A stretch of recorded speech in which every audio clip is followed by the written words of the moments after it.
5절로 들어갑니다. 그래서 우리가 전기장에서 전기 선속을 한 적이 있었죠. 그러면 이 선속이라고 하는 거는 결국 이제 이 전기장 또는 자기장, 뭐 중력장, 뭐 그런 것들이죠. 그런 이 장은 이제 필드고, 그래서 그런 그 장이 단면적을 얼마만큼 이제 통과하느냐. 그런데 이거 사실 통과한다는 것도 좀 그렇죠. 왜냐하면 뭐가 흐름이 있는 게 아니니까. 여기 뭐 통과한다 그랬는데 이런 말이 하여튼 그렇게 이해하면 돼요.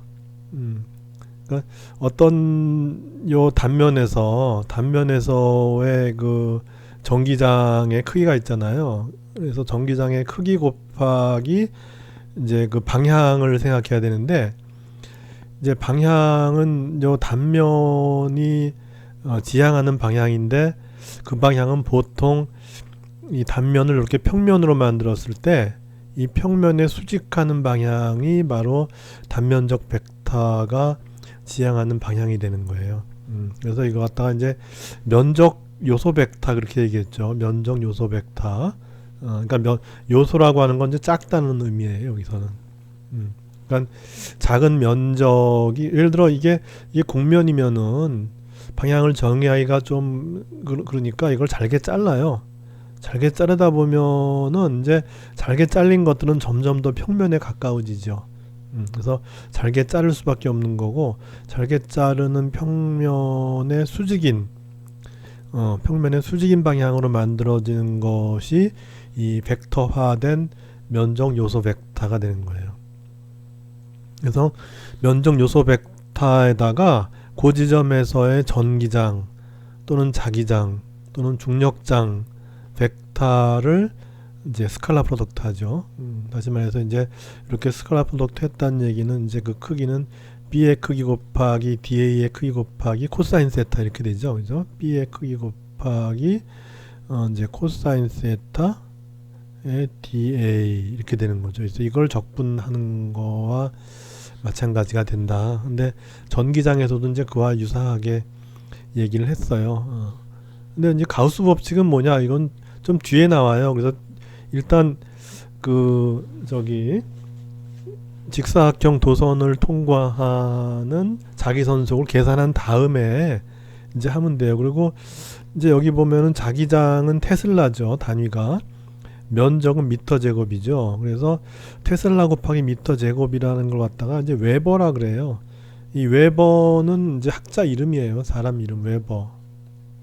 근데 뭐 하여튼 쓰는 데서는 쓰고 안 쓰는 데서는 안 쓰고, 뭐 하여튼 그러면 전기장 플럭스는 단위가 있냐?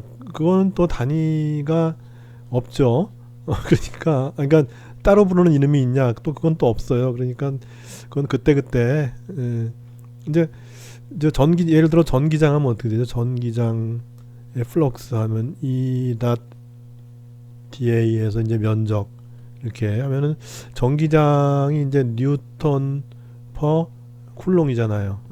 이제 곱하기 이제 미터 제곱이니까 결국 이제 이거의 차원은 뉴턴 미터 제곱 퍼 쿨롱 이렇게 되는데, 이거를 대표하는 어떤 단위의 이름이 있냐? 없어요. 하여튼 뭐 그거는 역사적인 어떤 그런 거고, 현대에 와서는 굳이 이걸 갖다 뭐 이름을 붙일 필요가 없었던 것 같은데, 옛날에 이제 이런 것들이 발전되는 그 시기가 18세기, 19세기 뭐 이럴 때라서 그때는 또 상황이 달라서 이 웨버라는 사람 이름을 해서 이걸 WB 이렇게 쓰는데, 혹시라도 이제 이런 거를 발견하게 되면 이건 사람의 이름을 딴 이 자기 플럭스의 단위 이름인데, 이거는 이제 테슬라 곱하기 미터 제곱이나 마찬가지구나, 그렇게 이제 이해를 하면 돼요. 그래서 이제 이런 플럭스를 한번 계산을 한번 해보도록 하죠.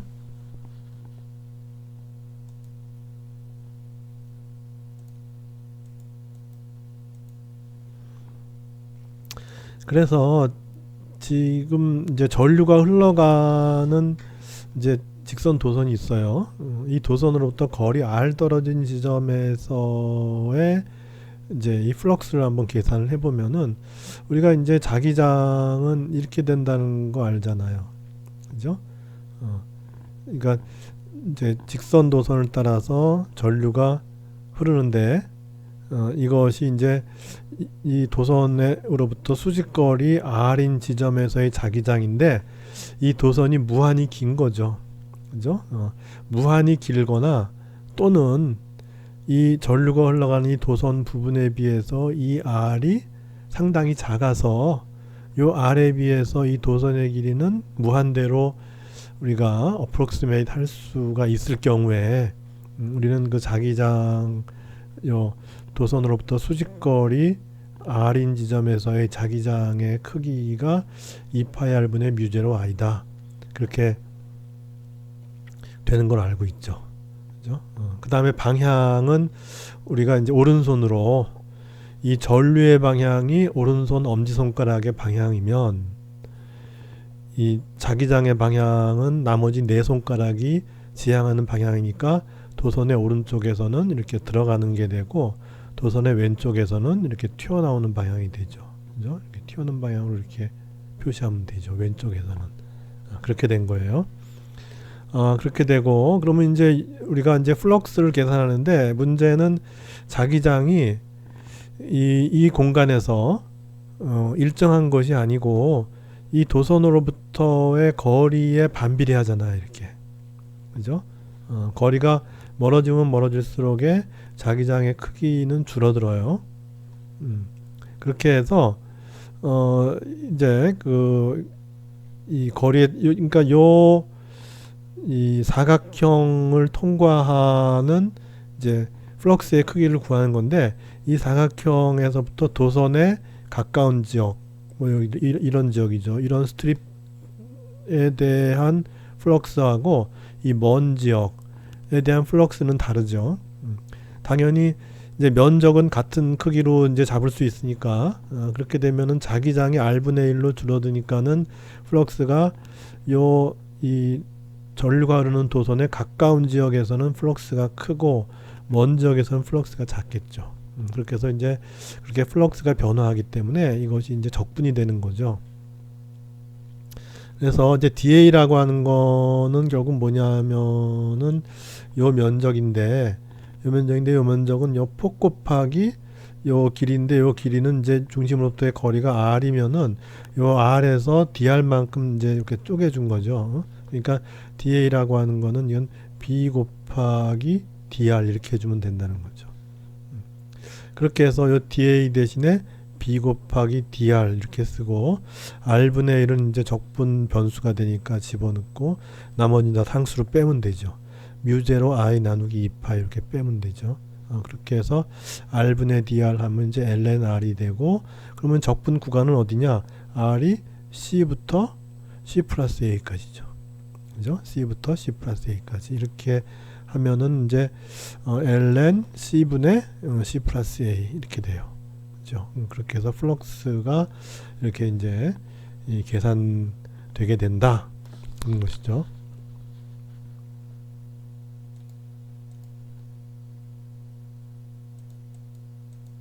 그래서 이제 가우스 법칙에 대한 얘기를 할 텐데 우리가 이제 전기장의 경우를 이제 이전에 했었죠.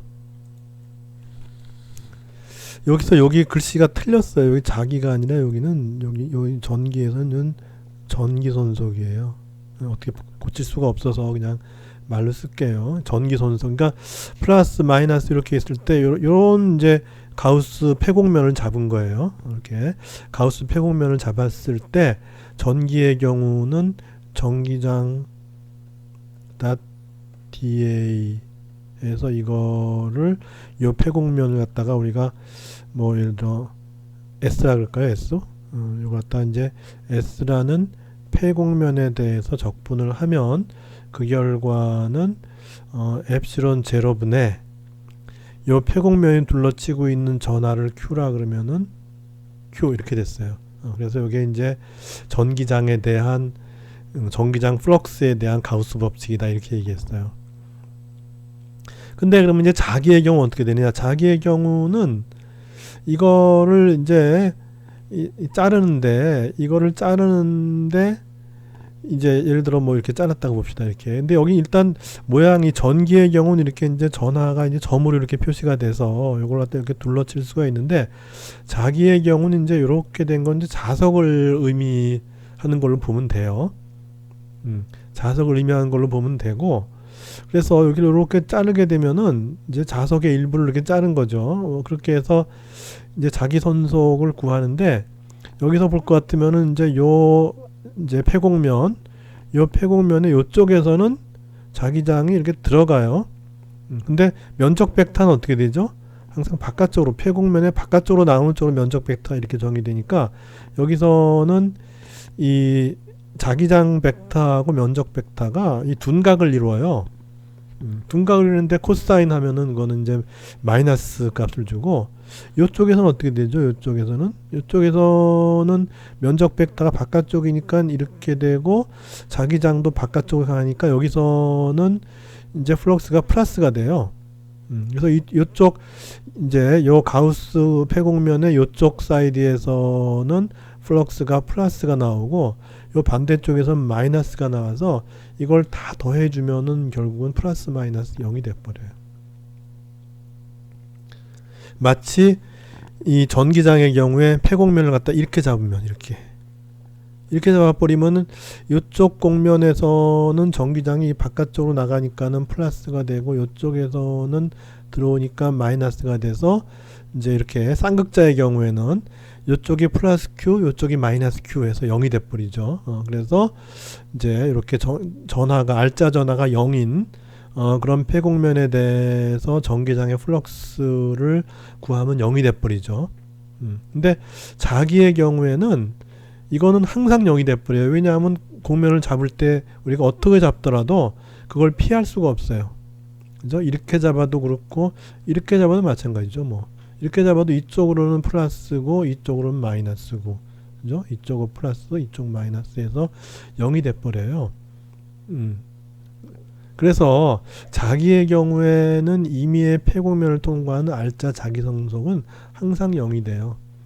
그래서 b da 이렇게 b 벡터 da를 갖다가 임의의 폐곡면에 대해서 했을 때 그거는 자기에 대해서는 항상 0이다. 왜냐하면 이 전기는 이렇게 전기는 플러스 전기와 마이너스 전기를 우리가 분리할 수가 있죠. 예를 들면 플러스 전기는 이제 원자핵에 있는 양성자에서 나오는 것이고 마이너스 전기는 전자에서 나오는 거니까 이제 양성자와 전자를 분리하면은 그러면 이제 플러스 전기와 마이너스 전기가 분리가 돼서 이 폐곡면에 대한 적분이 0이 아닌 값이 나올 수가 있지만은 자기의 경우는 분리가 불가능해요.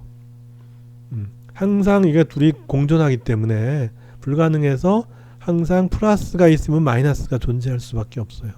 그래서 알짜 자기선속은 항상 0이다. 이렇게 된 것을 우리가 이제 전자기학에서는 공부를 이렇게 해요.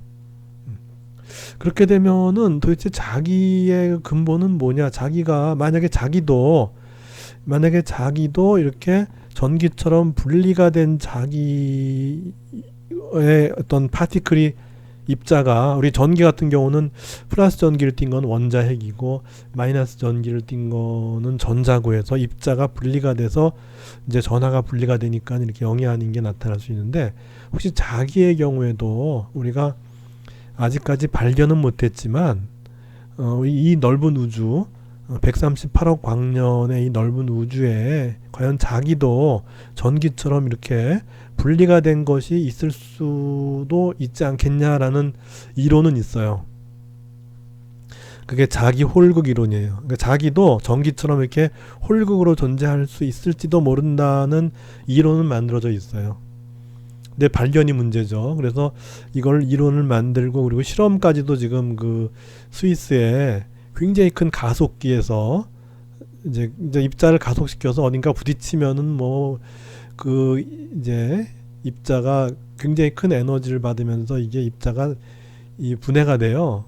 분해가 되면서 또 뭐 거기 원래 숨어있던 어떤 성질이 나타나고 이제 그런 거를 보고자 하는 건데, 그래서 이제 그렇게 되면은 굉장히 큰 에너지 상태가 되고, 그것이 어떻게 보면 우리 우주의 초기 우주처럼 이렇게 된다는 거죠. 그리고 초기 우주는 사이즈가 작았기 때문에 그 작은 사이즈에서 만약에 자기 홀극이 존재했다면은, 그러면은 이제 그런 가속기 실험을 통해서 아주 옛날에 그런 상황을 재현할 수 있다면은, 그때는 지금 우리가 볼 수 없는 자기 홀국을 그 실험을 통해서 발견할 수 있지 않을까라는 생각이죠.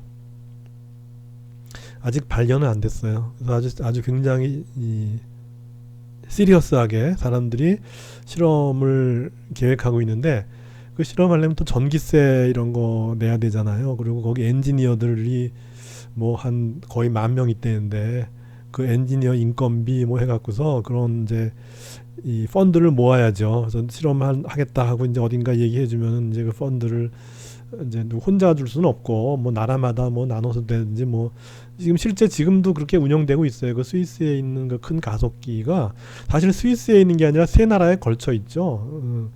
3개국에 걸쳐 있어요. 스위스, 프랑스, 이태리인가 뭐 이렇게 걸쳐 있는 걸로 알고 있는데, 그래서 거기에 일하는 사람들 중에 이제 참가하는 사람들의 인건비 뭐 이런 거 하여튼 뭐 상황이 복잡한데, 그걸 다 모아서 실험 예산을 짜서 이렇게 해야 되는데, 그게 예산이 잘 모이진 않나 봐요. 왜냐하면 그건 현재까지 이론이고, 이게 발견될 거면 벌써 발견이 됐어야지 과연 이 태양계에 없다는 것만으로 말이 되느냐. 그러니까 이 사람들 얘기는 태양계에 없고 다른 별로 가면 있을 수 있다 뭐 이런 식의 그것이 설득력이 이제 있어야 되는데, 아직까지는 하여튼 뭐 이제 못 하고 있고, 근데 이제 그런 리스트에 있대요. 혹시 그것이 성공하면은, 실험이 성공해서 어떤 그런 자기 홀극의 증거가 나오면은, 이거는 또 대단한 인류의 그 지적인 진보에 기여하는 거기 때문에, 이제 그거를 생각해서 많은 그런 이 비용이 들더라도 그런 실험을 이제 할 가치는 있는 거죠. 그래서 지금 보면은 이제 가능성을 제한해 갖고 탐색 중이고, 지금 돈을 갖다가 지금 계속 이제 생길 때까지 어떻게 하고 있다고는 하는데, 하여튼 그런 거 우리나라에도 있어요. 이제 그쪽으로 탐구해서 실험까지 이제 해보자고 하는 그런 그룹이 우리나라에도 있고, 외국에도 있어서 그런 사람들이 모여서 계속 이제 어떻게 하면 실험을 잘 할 수 있으며, 또 어떻게 하면 설득을 해서 이제 그 실험을 진행할 수 있느냐, 뭐 이제 그런 걸로. 아직까지 끝나진 않았는데, 근데 우리가 현재까지로는 이 자기는 항상 이게 같이 공존하지 따로 존재하지 않는 거예요. 왜냐하면 그거는, 우리가 자기장은 어디서 나왔죠? 전류에서 나왔잖아요. 전류가 흐르면은 주위에 자기장이 생기고 이렇게 된 거잖아요. 그러니까 자기장의 근원은 이런 홀극으로부터 나올 수도 있겠지만, 이거는 원래는 전기였어요. 그죠? 전자가 이렇게 흘러가면은 이제 전자가 물론 반대로 흐르겠죠. 그죠? 전자가 반대로 흐르면 전류는 이제 전자가 흐르는 쪽에 반대쪽으로 흘러간다고 우리가 알고 있고, 그런 전류가 흐르면 주위에 자기장이 생긴다. 이렇게 되는 거니까, 어떤 홀국보다는 이 전자가 흘러서 생기는 그런 효과기 때문에, 이런 홀극이란 걸로 이렇게 얘기하는 거는, 이거는 말이 안 된다, 이제 그런 거죠. 그게 더 설득력이 있죠, 어떻게 보면. 예, 그래서 이거는 자기장이라고 하는 거는 전기처럼 이렇게 이 분리된 어떤 그런 전하에 의해서 나타나는 것이 아니고, 이거는 전하가 움직임에 의해서 생기는 전류 주위에 나타나는 걸로 우리가 알고 있기 때문에, 그래서 이런 홀국은 없다, 이제 그렇게 얘기를 하고, 그러면은 이제 자석에 의한 아까 이 초기에 한번 이제 언급한 적이 있죠. 자석에서의 자기장은 도대체 어떻게 되느냐? 이제 그게 이제 다음에 나오죠. 물질 내에서의 자성해 갖고서, 그러면 자석에는 어떻게 전류가 흐르길래 이 자석이 있으면 주위에 자기장이 생기냐 하는 거에 대한 이제 그 내용이 이제 다음 장에 있는 거죠. 그래서 이제 그거를 하면, 이게 더 이제 이런 어떤 이 자기 홀국이 따로 존재하는 것이 아니라 결국은 이제 전하가 움직임으로 인해서 생기는 것이 자기장이기 때문에 이 자기 홀국이란 거는 이건 말이 안 된다 하는 사람이 대부분이에요. 네, 대부분 뭐 95%. 근데 나머지 5%는 이제 이론적으로 이렇게 하는 사람들은 그래도 가능성은 있지 않겠냐라고 그런 어떤 가능성에 대해서 문을 열어놓고 있는 사람도 아직 있어요. 네.